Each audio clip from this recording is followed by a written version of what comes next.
Assalamu alaikum. This is International Islamic University Islamabad School Sahiwal Campus online lectures. This lecture is for grade 3 for the subject of English. We are going to start unit number 6, which is a realistic story, and the name of this realistic story is Cleanup Day. Lecture number 5.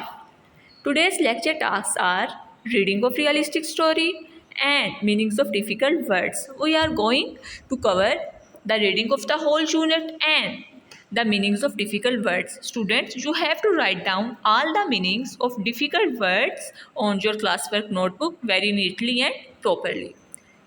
Open your classwork notebook, prepare the index page, write down serial number, date, topic, cleanup day, word spinning.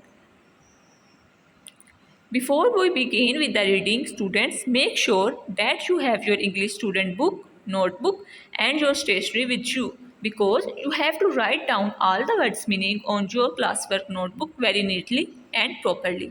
Listen to the teacher attentively. Note down the points you don't understand and contact us on WhatsApp through voice note for any query. What is realistic story?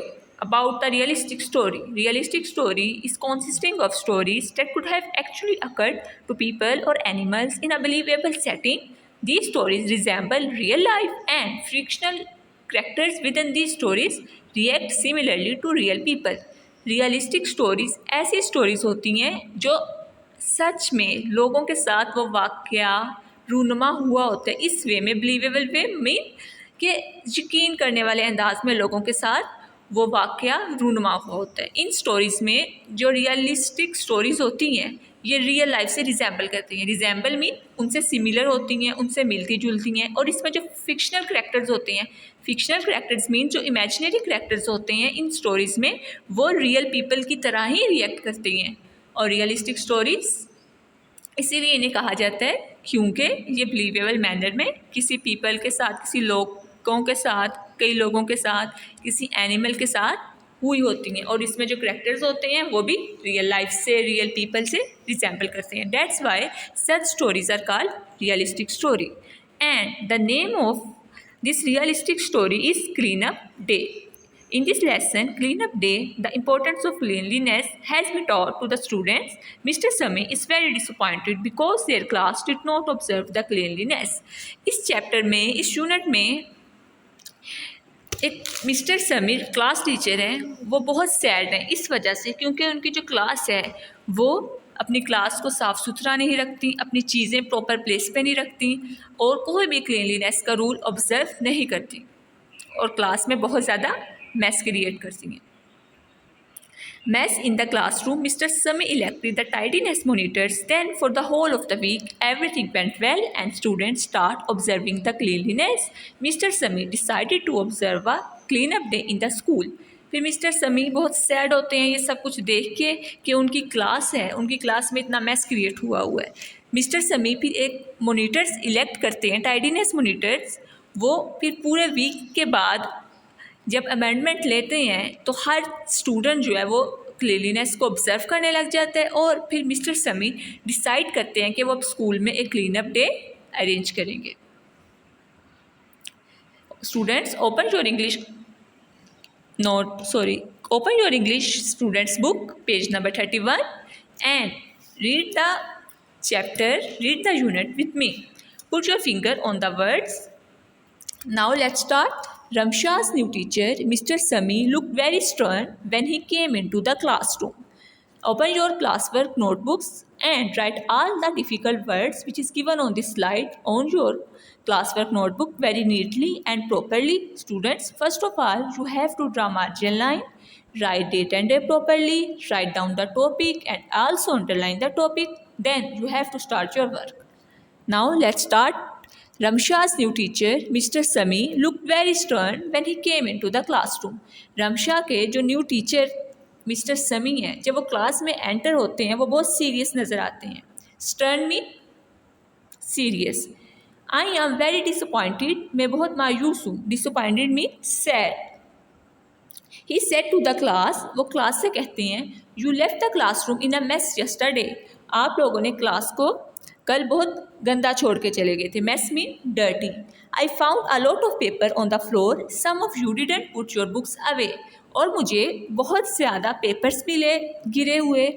What do you think we should do about it? आप लोग क्या सोचते हैं इस बारे में, क्या करना चाहिए?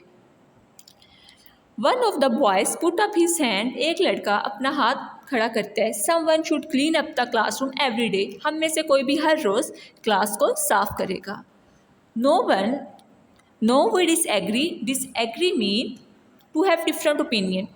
डिसएग्री का मतलब होता है कि कोई आपकी बात से एग्री ना करे, उसका कोई और ओपिनियन हो, आपके ओपिनियन से उसका ओपिनियन डिफरेंट हो। That is unfair said some of the girls. कुछ गर्ल्स कहती हैं कि हम इस बात से डिसएग्री करते हैं, ये ठीक नहीं है। I have a better idea said Rashid. फिर राशिद कहते हैं कि मेरे पास एक अच्छा idea. Idea mean plan.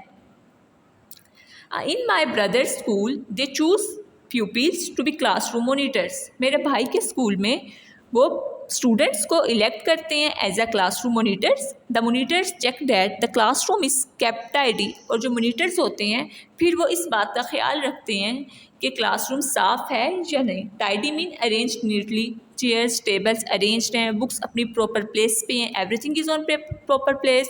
If people drop litter they ask them to pick it up. अगर कोई कचरा वहाँ पे गिराता है, कोई पेपर, कोई भी वेस्ट चीज़ गिराते हैं, तो वो फ़ौरन से उसे कहते हैं कि आप यहाँ से अपना लिटर उठा लें और डस्टबिन में डालें। Litter mean trash, waste. Who thinks this is a good idea? आप में से कौन समझता है कि ये आइडिया अच्छा है? Ask mister Sami. Mister Sami पूछते हैं। Most of the pupils put their hands up. कुछ स्टूडेंट्स अपने हाथ खड़े करते हैं। The next day the pupils elected tidiness monitors. अगले दिन फिर जो स्टूडेंट्स हैं वो टाइडीनेस मोनिटर्स चूज़ कर लेते हैं। Elected mean selected, choose. They choose Saba and Rashid.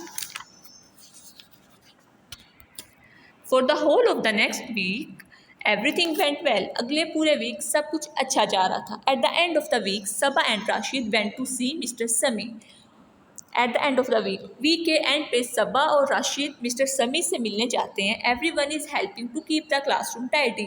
हर कोई क्लासरूम को साफ रखने के लिए, उसको क्लीन रखने के लिए हेल्प कर रहा है। But we discovered a lot of litter. Discovered mean find. A lot of litter, litter mean trash, in the school yard. And the school yard means school ground where students play।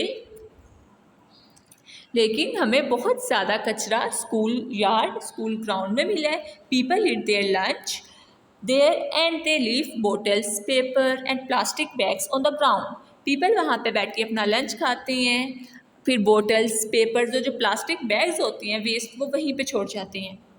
Thank you for telling me said mister Sami. Mister Sami कहते हैं आप लोगों का शुक्रिया मुझे बताने के लिए। I think we need a school clean up day. मेरे ख्याल से हमें स्कूल में एक school clean up day arrange करने की ज़रूरत है। Would you like to help plan it? क्या आप लोग मेरी मदद करेंगे इसको प्लान करने में? Unfair mean injustice turn serious. Students, read this whole unit very carefully and properly. Okay, and I hope you will write all the words meanings, difficult words meaning on your classwork notebooks.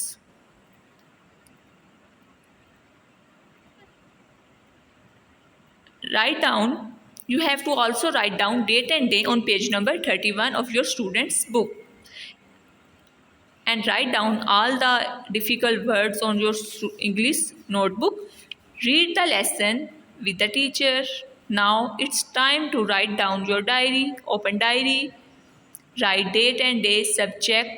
Today's diary is reading the whole unit with proper pronunciation and learn the words meanings. आपने इस पूरे unit की reading बहुत अच्छे तरीके से करनी है, और जो वर्ड्स मीनिंग आपने अपनी नोटबुक पर राइट डाउन किए हैं उन सब वर्ड्स मीनिंग को आपने अच्छे से लर्न करना है। This is end of our lesson. Allah हाफिज़।